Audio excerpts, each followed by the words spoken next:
So I was talking to a friend the other day about miniature wargaming, go figure, about role-playing games in the intersection thereof.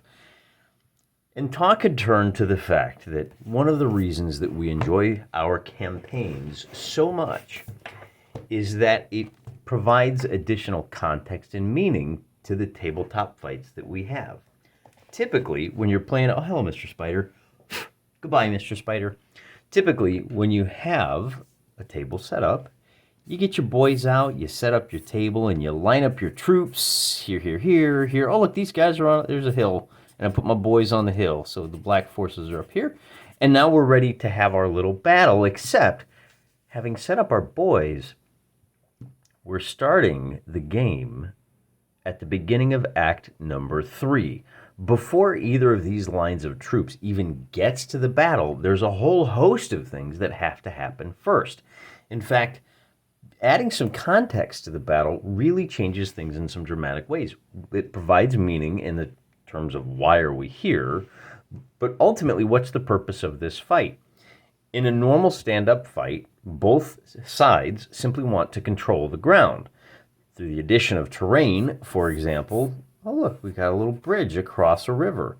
Both teams may want to control the bridge, but perhaps the smaller force, with just 3 little X's, wants to hold the bridge against the larger force with the 6 big O's. And maybe there's a ford over here. So we have some decisions to make. Do we send one unit over here? Do we think it'll take long enough?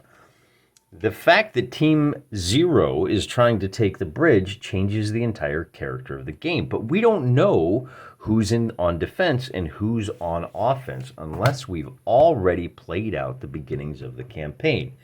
Now, as I said, that particular discussion had a lot more to do with role-playing games and about the intersection of the political with the military, if you will.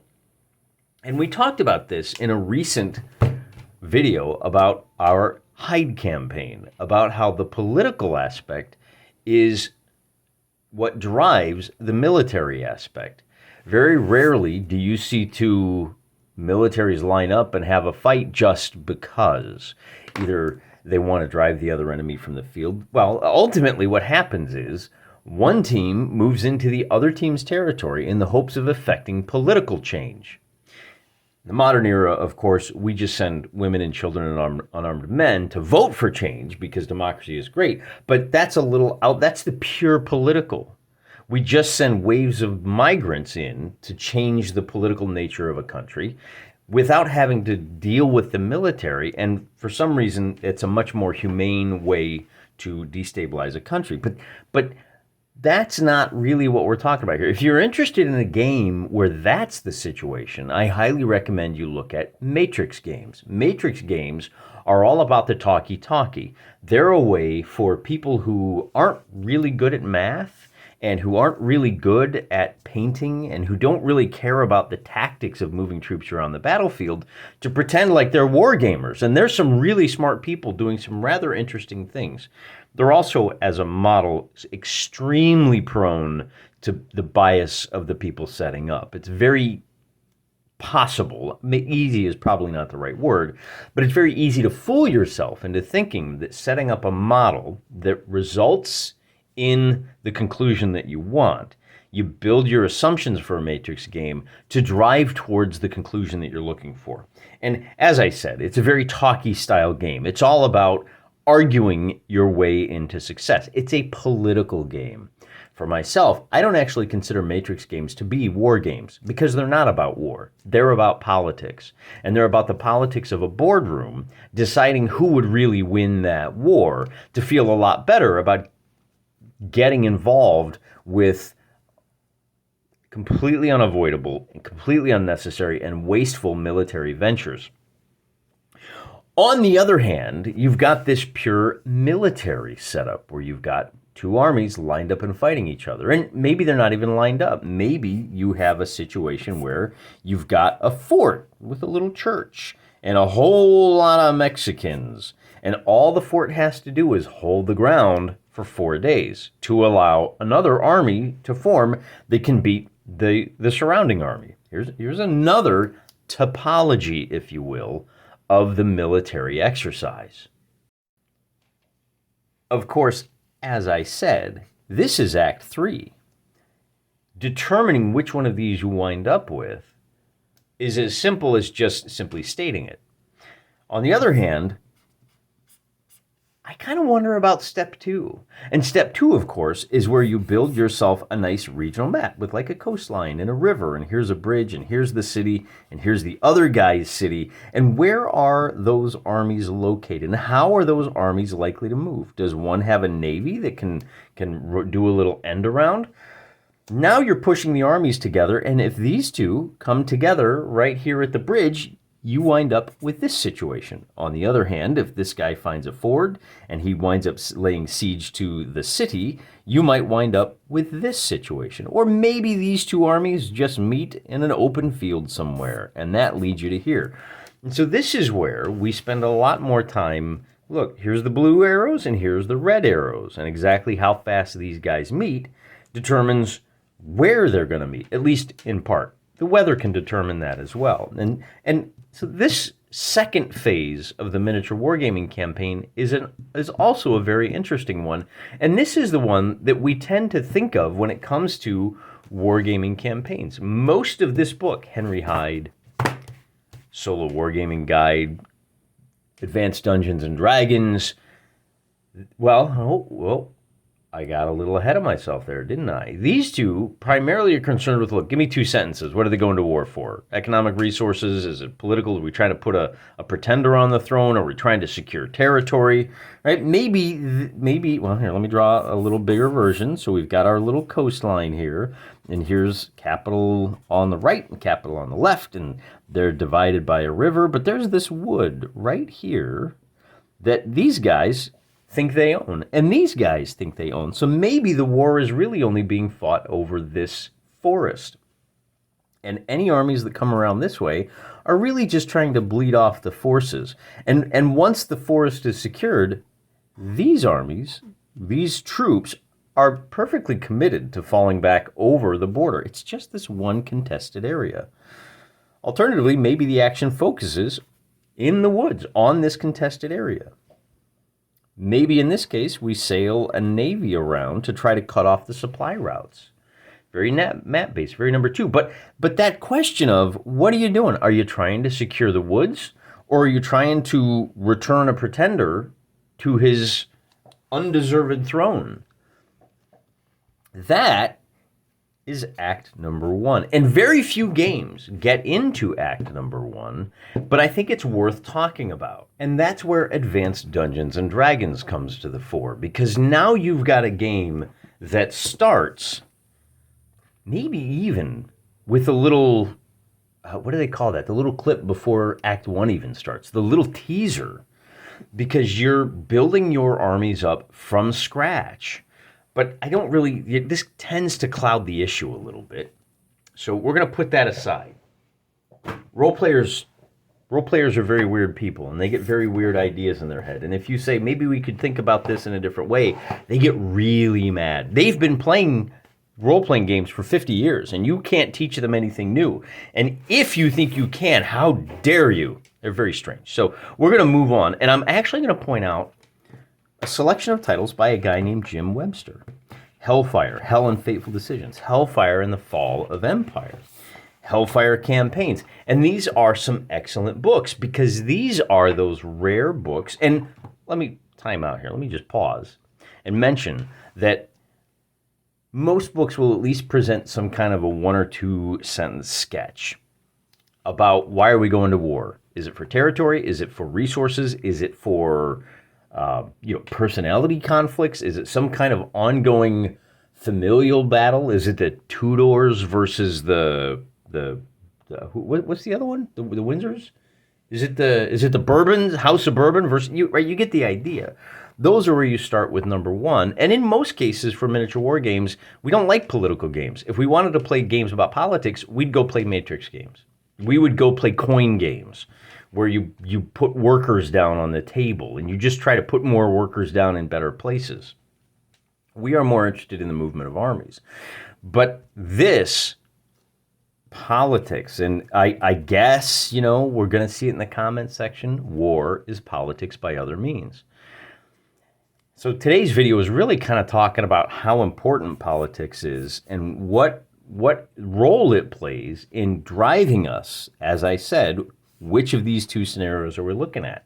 That's going to drive the armies, and that's going to, when the armies meet, that's going to drive our scenarios.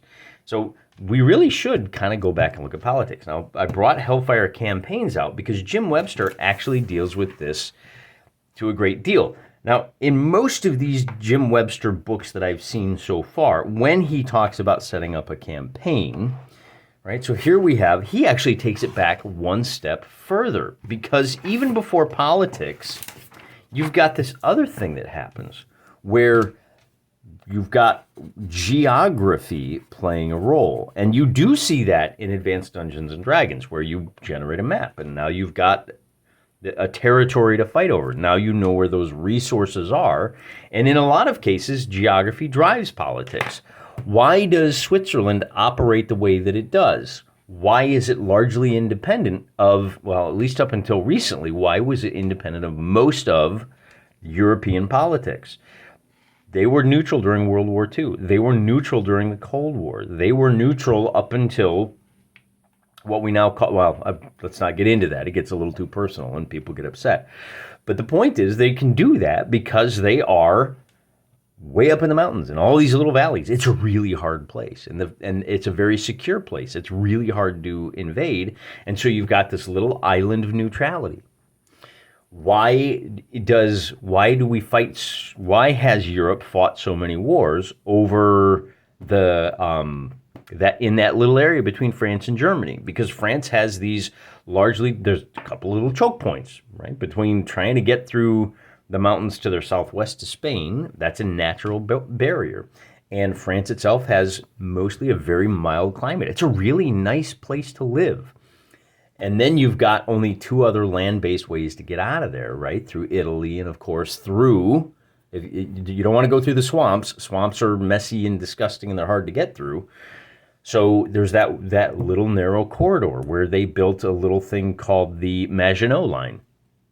And most of the wars that they fought against the Russians and the Prussians were in that area for a while. There's a reason the Fulda Gap is so important. There's a reason that wars have been fought over that. There's a reason that Crimea matters. There's a reason that the water that supplies the agricultural lands of Crimea matters. There's a reason that Stalingrad matters, and it's the geography. And that's one of the things that I like about Jim Webster's games, is he says, hey, if you're going to play a game, don't start at Act 3. Let's set up a battlefield, and he gives you the geography. And then he says, well, but what is and that's what's going on in Hellfire Campaigns. He's doing kind of a Traveler-esque, lowish, high-tech world that you build up, and you point out where the resources is, and you figure out who's got the money, and then you can figure out the economics of, in this case, military forces, state income and forces, and then we get into politics and problems. And for him, he says, it makes sense because we're dealing with an extraterrestrial Earth-type planet to figure out who were the waves of colonists like. And the first guys are going to be a lot more rugged and independent. And the later guys are going to have, well, there's a way to decide what each of those waves of settlers are like. But that's going to drive the politics and, who winds up with the wealthiest parts of the world. Some places are they're a lot nicer to live. It's a lot easier to produce the things that you need to live comfortably. Temperate climates, wonderful agriculture, sufficient water resources. A lot of people miss the fact that the current ongoing conflict in the Middle East owes as much to water rights as it does to who's got the oil. All of these things matter, and so we talk about politics. But here's the point that I was driving at with that, is that you have these two styles of games. So that's interesting to me. Setting up the politics. Why exactly? Wars are expensive. Armies are expensive. Why exactly is this country spending all this money on an army? And what's fascinated me lately is that bridge between the politics of the situation, the politics, and this is where you get into role-playing games and the actual military.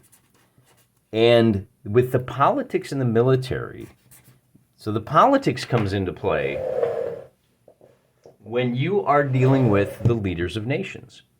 When you have the personalities that are leading the country, there's no doubt that World War II would have gone very differently had not FDR been so desperate to win that war for the Russians, for the Soviets.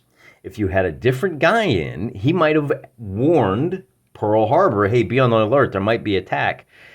Things might have gone very differently with a very different leader. The personalities matter. And role-playing games are role-playing games that are mostly about those personalities and how, when you step into the role of a character, you make decisions based on that character's judgment, his pursuits, his goals, his dreams, his obligations, his duties to others. So you have this very low level, you're talking about activity that's going on a very personal level. And then eventually you get to the point where, and this may be even the case for things like orcs or elves looking to save their forests. So you got the personal, and you slowly build up armies until first you've got your crew, and then you've got your platoons, and eventually you're shoving whole armies around a map. And so you've got, at the tabletop level, just, 1v1. And then on the military level, when you get to war games, you're dealing with armies. And the discussion that I was having with, and you may have seen it, probably about a month ago by the time this video goes live, is that role-playing games really focus on this level. And war games tend to focus on this level. Alternatively, any one of these could be a 5th edition or a 4th edition or a 3rd edition. These are 1-inch grids. Right? Here's your battle mat, and these are individual PCs, and here's the ogres, here's the trolls defending the troll bridge.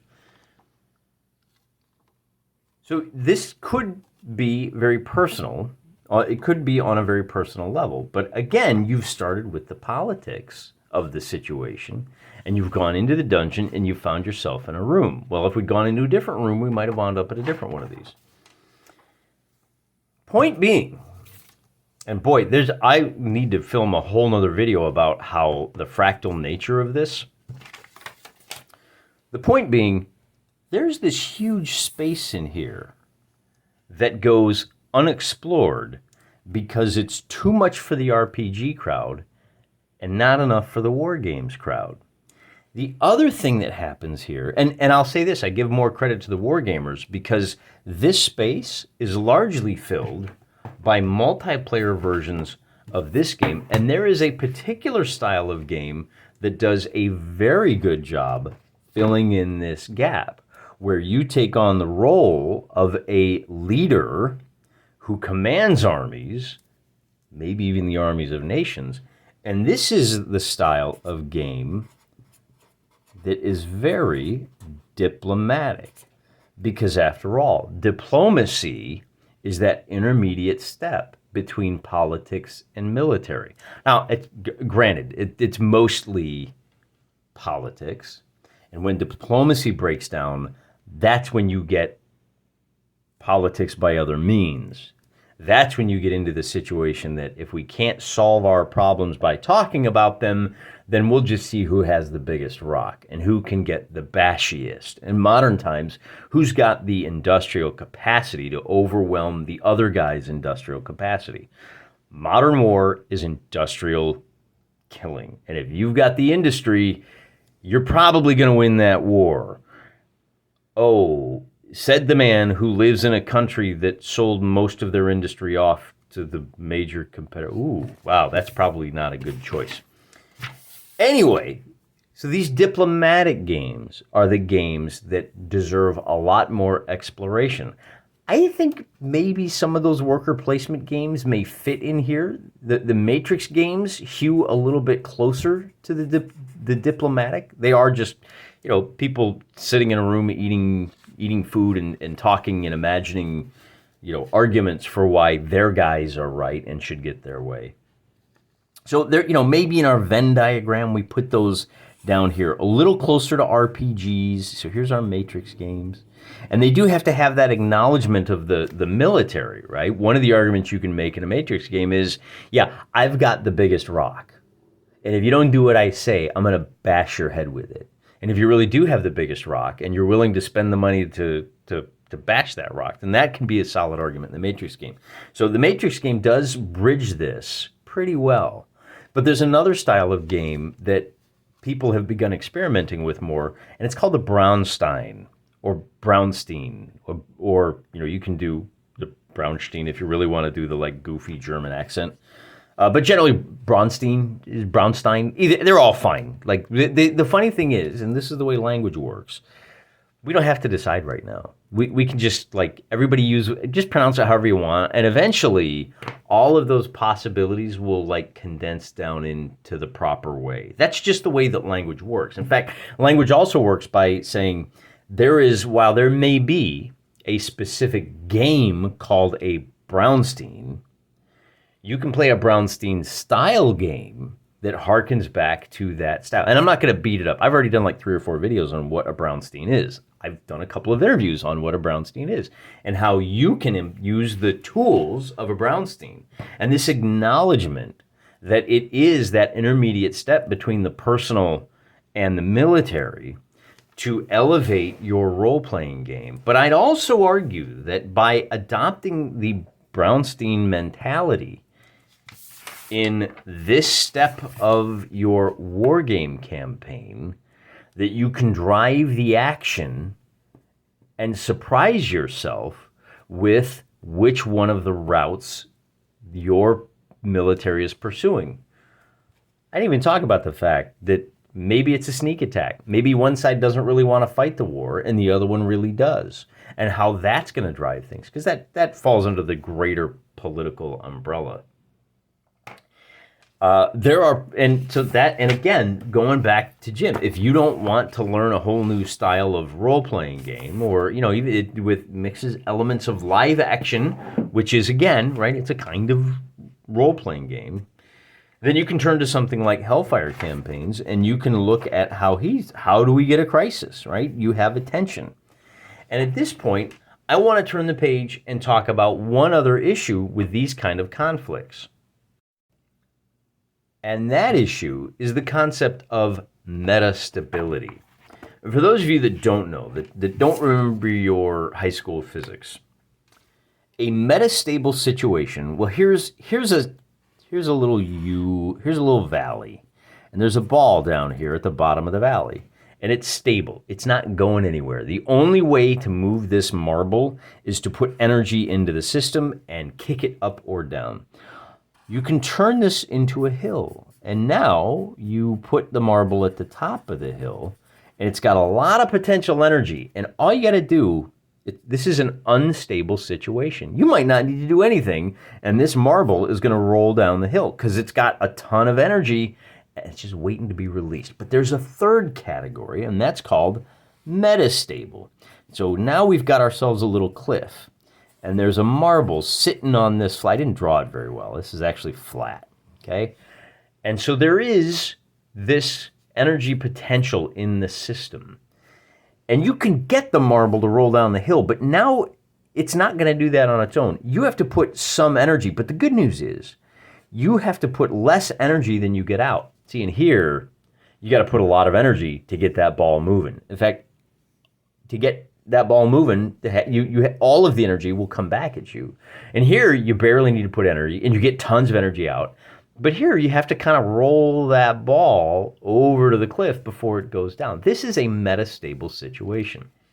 This metastable situation is where we begin most of our games. Bear in mind, this marble didn't get here on its own accord. It takes time to put the energy into this system. And so here's where we get to a little thing called punctuated equilibrium. It's also called I wish my marker had more ink. There we go, punctuated equilibrium. And this is a concept in the field, such as it is, of evolution. And people tend to think of evolution as, you get these trees and they branch out, and this is time. As time goes on, changes are made. But they didn't quite work out. Everybody's like, well, I guess all these changes happen at the same time. And so here's change over time. Here's time moves forward, and here's our change. And over time, you get a change. Turns out, this stinks. It doesn't work, okay? The way species change is more like this. They're going along and they're stable, and then the situation they're in changes, and they go, boom, I changed. But that change stabilizes, and so they stop changing, right? The change in the environment stabilizes. In other words, the classic is the moth that used to be white, but then when they started burning a whole lot of coal, it turned all the trees gray, and the moth turned gray.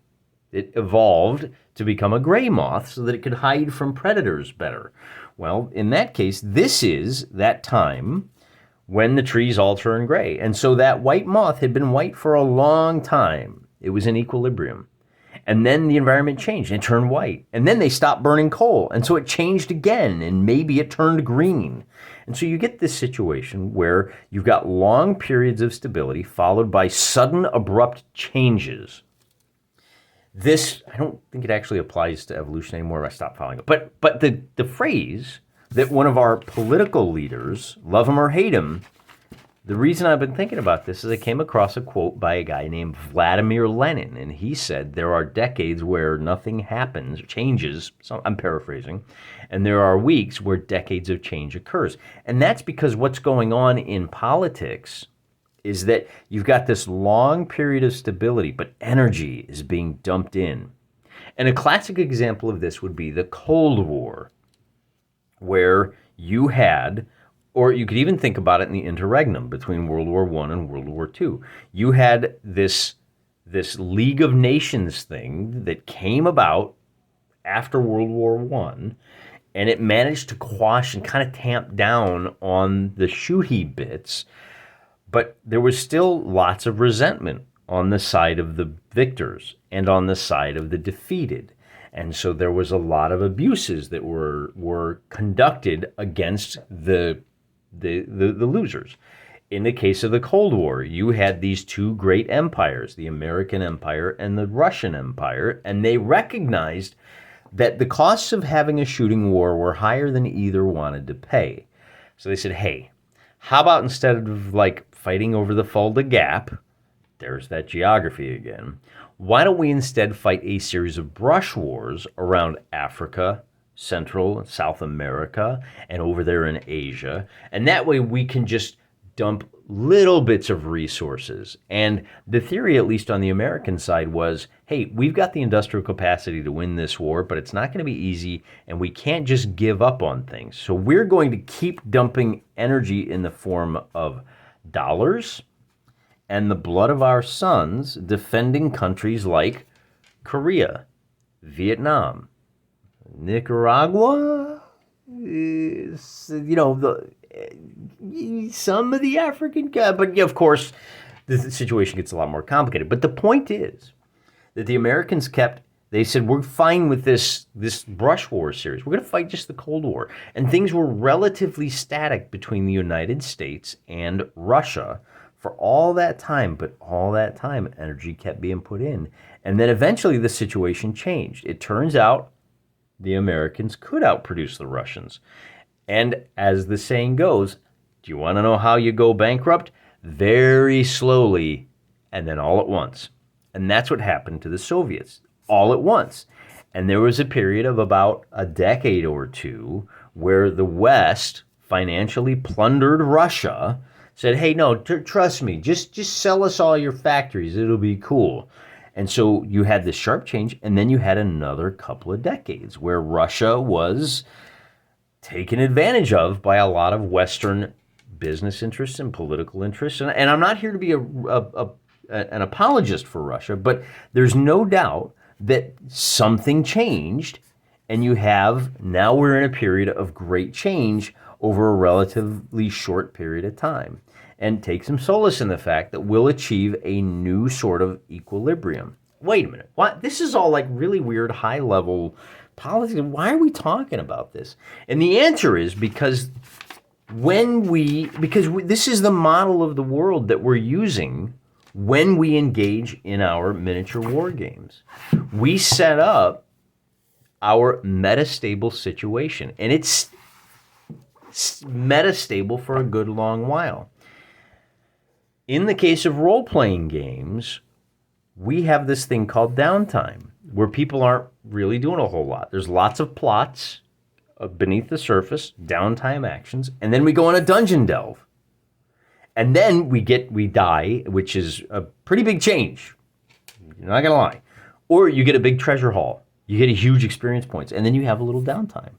And things stabilize. And this is true, that in the case of role-playing games, that's true for every role-playing game, at least the real ones that are using one-to-one time. If you're just doing stop time, then you're always in this part of the graph. You're always in high change, and then you stop. And so you're either at high change or you're just not playing. And I think this is one of the things that I wanted to mention is when you're not using one-to-one time, you're foregoing all of the energy that you can put into the campaign system to increase the metastability. You never get a chance to pause that marble. You're always teetering up here, or you're always racing down the hill, and you never really have time to stop and let the situation develop of its own accord. On the other hand, if you're a miniature war gamer, you typically start out in that metastable space. The example that Jim Webster gives you, and that's where the politics is going on. The example that Jim Webster gives in his example here, let me find it real quick. Jim Webster walks us through all of these little checkpoints, and he comes up with a situation where the urban elites are heavily taxing the urban, commoners, I guess you would say. The guys out in the countryside are not as industrial, but they're carrying the heaviest weight, that they feel at least, the heaviest burden of keeping the country going. And so we have this tension, and here's 6 possible crises that we have. So we have to come up with a crisis. In other words, this situation has been going on for a long time. The elites oppressing, taxation without representation, putting a 2-cent tax on tea, have pushed this marble up here into a metastable situation. And the question is, well, how do we get a tipping point where we've got some energy that can either keep this thing stable or tip it over the edge? Jim gives us a couple of different possibilities, and in his example, he says, what do we got here? We continue down the road. I roll a d6, I get a 4, and so there's a series of public protests in the capital. So the reservists are called up, and paramilitary gendarmes have to be deployed to stop things getting out of hand. So eventually, the people in the countryside, they flood into the city to protest. The truckers hop in their trucks and try to shut it down. This can't stand. This can't last. And so instead of, as with my neighbors to the north several years back, the government cracks down hard, but then essentially gives the truckers everything they asked for. In his case, Jim has a situation where the neighbors get involved. And so we have, what do the neighbors think of this? And the neighbors don't care. Now, they could have hired a mercenary force to launch a punitive strike, but they didn't. So we go back to the civil war that's brewing. The government cracks down, and we have 6 possibilities, and he rolls a 6. A leading minister uses the paramilitary gendarmes in the capital to launch a coup d'etat. Plots within plots, wheels within wheels. So you've got this tension between urban and rural, and one of the guys, oddly enough, the spark is one of the urban elites realizes that he can use this to his advantage, and he launches a coup d'etat. They arrest the government ministers who let things get out of hand. More are in hiding, and several have fled, ordering all military forces loyal to them to gather in the south. So oddly enough, in his situation, there was a tension between and among the elites in the big city. And this civil war is not, as you might expect, the culmination of the tension between the urbanites and the ruralites. It was urban v. urban. And then the ruralites kind of line up behind who they think they're going to get the best deal from. And so that's one of the things I like about this game, is that not only do you have this long period of putting energy into the system, but you've got this long period of stability where military forces can build up and they can be ready. And then there's a crisis. And sometimes that crisis is unexpected. We are always preparing to fight for the last war. And this is one of the reasons that I'm encouraging you to play Braunsteins so much, because the Braunstein is also a case where you've got multiple factions at play and you let them do what they're doing within their own spheres of influence, and you look for those areas where there's friction between the individual factions, and then you need to come up with a crisis to bring them to the point that with all of that pressure on each other, something has to give, and you're going to result in diplomacy breaking down and actual conflict. Now, in the case of a low level, maybe you're just doing a Thieves Guild where there's 5 different factions in the Thieves Guild, and that's what your Braunstein is. I'm actually familiar. One of my friends just ran a Braunstein in Twilight 2000. And he said, we got I didn't like the combat rules for Twilight 2000. And it was literally the scenario from the book where things are broken down and you're in Poland and you've got the local Polish warlord and you've got these Americans that have been abandoned by their suppliers, and they have to pick a faction. You've got a Red Army faction, you've got a White Army faction, those are the Polish, and you've got Soviet advisors rushing to influence things as well. So you get a wildly unpredictable situation that is driven by the politics and the personal. And in the case of who's going to get the Thieves Guild, maybe I'll give you another great example for how these things can work. I highly recommend you go and watch a movie called The Death of Stalin, because this is a case where Stalin was in power for 25 years, something like that. He surrounded himself with a bunch of less than competent sycophants, and then you have this General Zhukov storm in. So Stalin dies, by the way, in the movie The Death of Stalin. Stalin dies. Spoiler alert. And the movie is about all the political shenanigans. It's a very funny, dark comedy movie that touches on the horrors of living under the Stalin communist regime. Should be required watching for students in high schools everywhere because it is horrifying in a way. And it touches on the horrors of the Soviet regime and the ultimate ends of communism. But the point being that you have this 20 years of energy put in. Beria is running the secret police, the NKVD, for Stalin. And so he's the odds-on favorite to take over for Stalin. He's got the dirt on everyone. And the resulting power play, in large part, hinges on who's going to be the first guy to go into the room where Stalin lays dying of whatever it was, a heart attack, an aneurysm, who cares? The important thing is he died. Then how are we going to, what happens if he recovers? So you've got all this energy put in.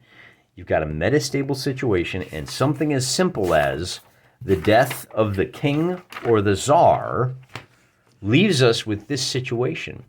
And Zhukov comes in, and he kind of has the ability to play kingmaker, but he's not going to commit to that unless he's got certain conditions are met. He's so committed to not being the kingmaker that, spoiler alert, he says, I'm not going to do it unless everybody can get on the same page. And of course, all 5 ministers think that they should be the guy that follows Stalin. Wonderful performances all the way around.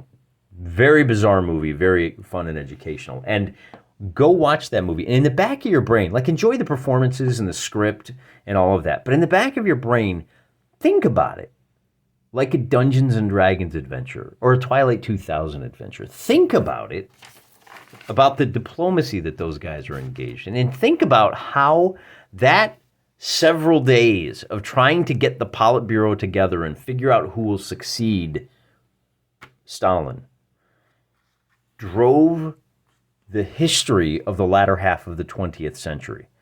Great movie. Think about what a Bronstein would look like in that context. And just give some more thought. Don't always start at Act 3. I'm going to be honest with you. That last edit was probably a little awkward because I didn't have a very good conclusion when I first filmed this video. It wasn't until I was editing the video that the way to put a neat little bow on everything I've talked about came to me. It goes a little something like this. Here's your big wrap up.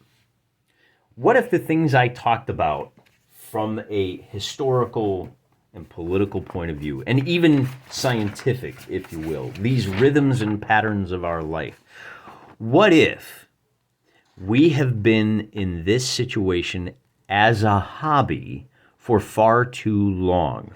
What if, for the last 5 decades, our feedback cycle for a game like Dungeons & Dragons has remained largely unchanged?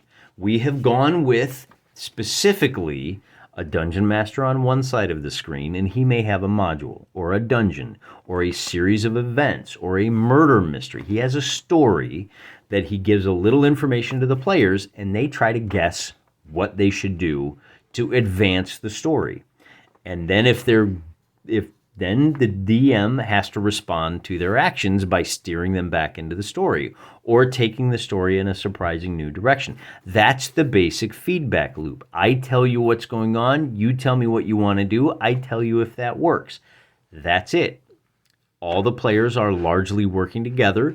Maybe there's a little bit of backstabbing, but they're all trying to drive the plot forward. That's where role-playing games have been for the last 50 years.